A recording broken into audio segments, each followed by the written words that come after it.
তা প্রায় ওই একদম শেষ রাতে। তা তুমি কেন জিজ্ঞাসা করছো গো? না মানে এমনি ব্যাপারটা কেমন যেন গোলমেলে মনে হচ্ছে।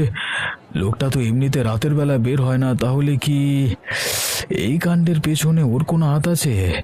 না হলে তো ব্যাপারটা ওর মায়ের কাছে চেপে যাবে কেন? দাও গো, আমার বেগুন দাও। ও হ্যাঁ হ্যাঁ, এই নাও তোমার বেগুন নিয়ে যাও। এই দেখো, এই বেগুনের স্বাদ কিন্তু হবে অসাধারণ, ঠিক আছে? বাবা, তোমরা কবে এলে গো? নীলুবাবু, তুমি তো অনেক বড় হয়ে গেছো।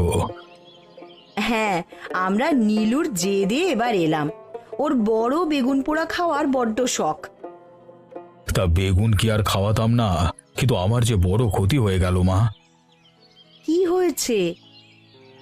আমার বেগুনের ক্ষেত কেউ হিংসে করে নষ্ট করে দিয়েছে।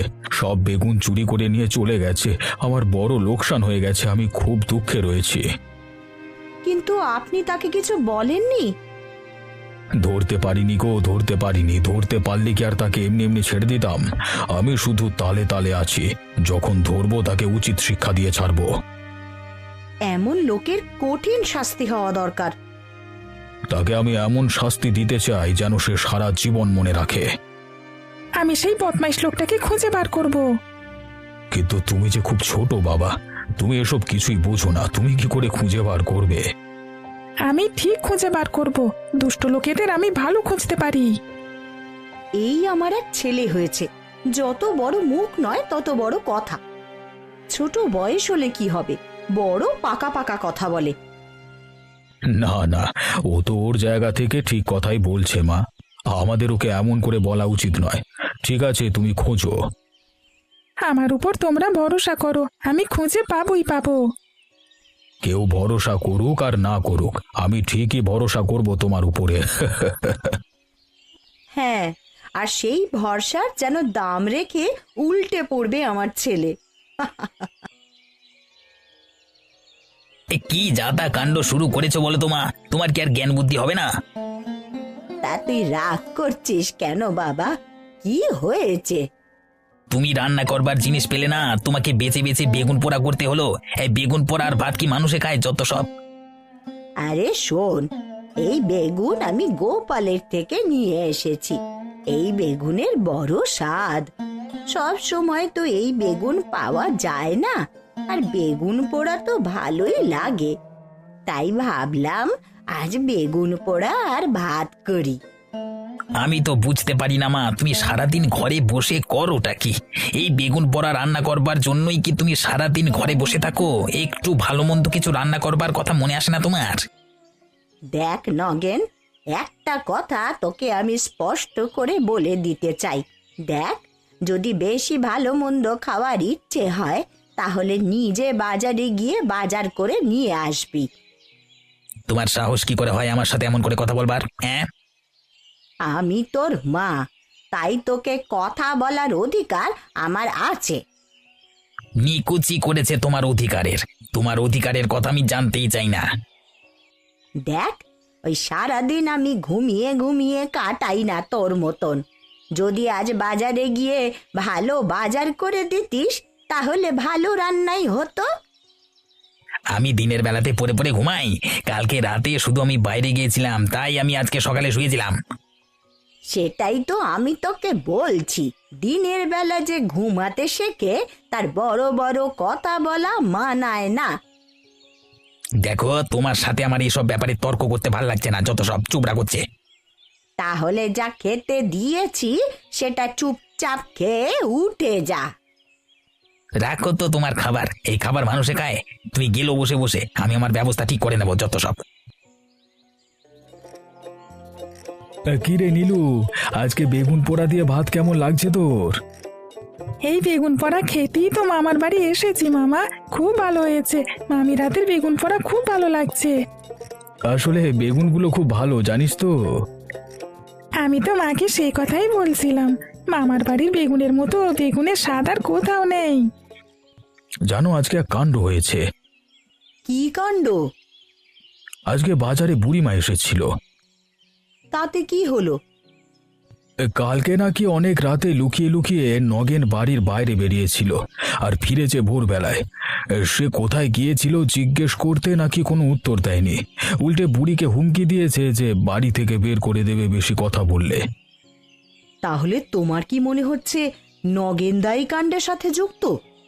কিছুই বলা যায় না গো বউ, আসলে লোকটা যেমন তাতে কিছুই অসম্ভব নয়। ওই গ্রামের কম ক্ষতি তো আর করেনি। সে যদি সত্যিই কিছু করে থাকে তবে তার শাস্তি তাকে পেতেই হবে। আমার কাছে একটা বুদ্ধি আছে মামা। কি বলতো? আজকে রাতে চলো, আমরা গোপনে পাহারা দিতে চাই। নীলু ছোট মানুষ হলেও বুদ্ধি কিন্তু ও খুব ভালো দেয়। হ্যাঁ, আমারও পছন্দ হয়েছে নীলুর বুদ্ধি। আজকে গোপনে পাহারা দিতে যাব আমরা। দাঁড়া নগেন, আজ আবার কোথায় যাচ্ছিস তুই লুকিয়ে লুকিয়ে? লজ্জা করে না তোর রোজ রাতের বেলা এইরকম লুকিয়ে লুকিয়ে বেরোতে? আরে বলেছি তো তোমাকে এই বিষয়ে কোনো উত্তর দেবো না, আমাকে বাধা দিচ্ছ কেন? আমি শুধু বাধাই দিচ্ছি না, আজ আমি তোকে কোথাও যেতে দেব না। কেন হয়েছে রে কি শুনি? আমি বেশ ভালো করেই বুঝে ফেলেছি যে ওই অবিনাশ বাবুর বাগানের বেগুনগুলো তুই একমাত্র নষ্ট করেছিস। তুই ছাড়া এই কাজ আর কেউ করতে পারে না। তুমি কিন্তু এবার যা তা বলছো মা। তুমি কিভাবে বললে যে আমি এই কাজ করেছি? অবিনাশ বাবুর ক্ষেতের বেগুন যেদিন খারাপ হয়ে গেল সেদিন রাত্রে তুই কি বাড়িতে ছিলিস? আর তুই কিন্তু আমাকে এখনো বলিসনি যে সেই রাতে তুই কি করছিলি। মিথ্যে কথা বলছো। এসব তোমার বানানো কথা, আমি এসব করিনি। দেখ, এখনো তোর হাতে সময় আছে, তুই বলে দে তুই সেই রাতে কি করছিলি। আমি তোমাকে বলতে বাধ্য নই। তার মানে এই কথাটাই সত্যি যে তুই সেই রাতে অবিনাশ বাবুর ক্ষেত খারাপ করেছিস। আর এই গ্রামে তুই ছাড়া অমন খারাপ কাজ করবার আর একটাও লোক নেই। দেখো, আমি করিনি যেটা, শুধু শুধু আমার নামে দোষ দেবে না বলে দিলাম। ঠিক আছে, তুই আমার মাথার দিব্যি দিয়ে বল। আরে এসব দিব্যি টিব্বির ব্যাপার করতে গেলে আবার ভাল লাগে না। না, তুই আমাকে পুরো ব্যাপারটা বল, তাহলে দিব্যি তোকে খেতেই হবে। ঠিক আছে ঠিক আছে, তুমি আমার সাথে চলো, নিজে গিয়েই পুরো ব্যাপারটা দেখে নেবে, চলো।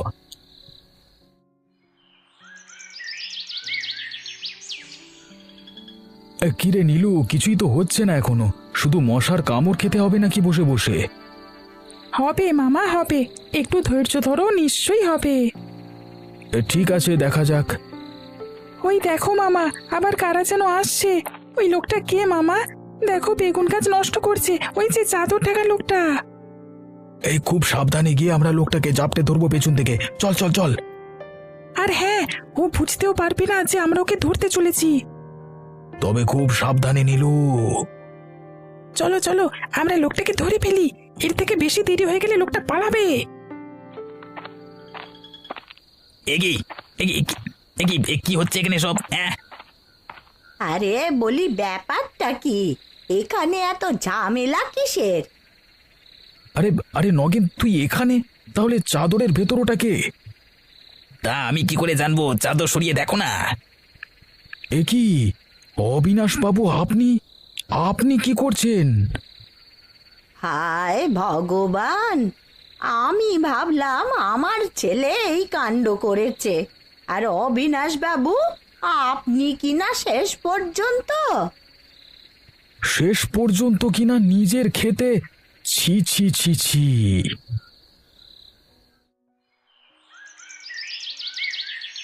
তাহলে শেষ পর্যন্ত ধরা পড়ে গেলেন তো অবিনাশ বাবু। আমি তো প্রথম দিন থেকেই ঘটনাটা জানতাম, শুধু কাউকে কিছু জানাইনি। অবিনাশ বাবু যে পাগলের মতো নিজের ক্ষেত নিজেই নষ্ট করছে সে কথা সবাইকে বলতে আমার লজ্জা করছিল, হাজারো গ্রামের মোড়ল তো। কিন্তু আমি একটা জিনিস বুঝতে পারছি না, কেউ নিজের ক্ষেত কেন নিজে নষ্ট করবে? মাথার ব্যায়ামও বোঝো না গোপাল দাদা? এটা হচ্ছে মাথার এক ধরনের ব্যায়াম।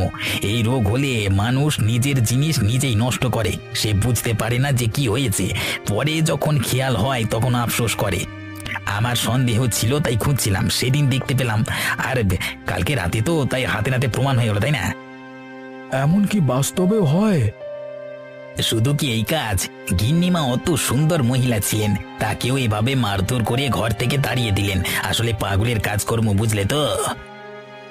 এত দিনে আমি একটু শান্তি পেলাম। আমাকে তুই ক্ষমা করে দে নগেন। আমি মনে মনে কষ্ট পাচ্ছিলাম এই ভেবে যে এত বড় কাণ্ডটা আমার নিজের পেটের ছেলেই কিনা করলো। এত দিনে আমার মনটা একটু শান্ত হলো রে। আমার মনেও কোনো সন্দেহ রইল না যে নগেন দোষী নয়। অবিনাশ বাবু নিজের মাথার ব্যায়ামর জন্য এ সমস্ত কাজ করে। আমার শুধু এইটা ভেবেই কষ্ট হচ্ছে যে আমি আমার নিজের ছেলেটাকেই শেষ পর্যন্ত দোষ দিলাম। বিশ্বাস করতে পারলাম না তাকে। আমিও নগেনকে দোষী ভেবেছিলাম, সেজন্য আমারও কষ্ট হচ্ছে মনে মনে খুব। আরে এখন ওসব ছাড়ো, এখন সমস্যা তো মিটে গেছে, এই ভালো। বলেছিলাম না আসল চোর ধরবো, আসল চোর ধরা পড়লো তো শেষে।